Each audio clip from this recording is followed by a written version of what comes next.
अस्सलाम वालेकुम रहमतुल्लाहि वबरकातुहू। मैं हूँ याकूब अली, आप लोग देख रहे हैं के वर्ल्ड।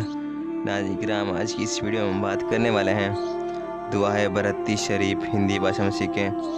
तो आपको वीडियो पसंद आए तो वीडियो को अभी से लाइक कर लीजिए, चैनल को सब्सक्राइब कर लीजिए। आइए दोस्तों, शुरू करते हैं आज का वीडियो। औज़ु बिल्लाहि मिनश शैतानिर रजीम, बिस्मिल्लाहिर रहमानिर रहीम।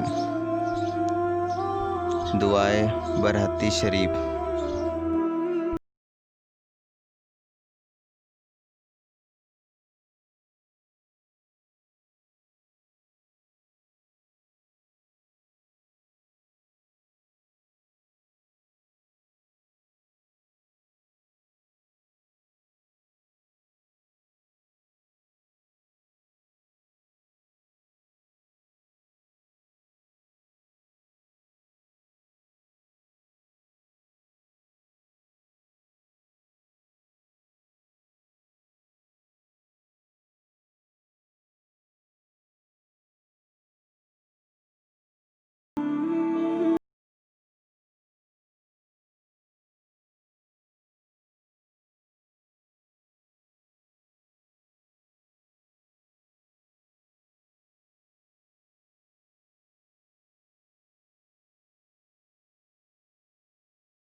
आज वीडियो नहीं, ये मेरे लाइव वीडियो को जो भी गलतियाँ हैं उसे अपने फजलों करम से माँ फरमा, आमीन।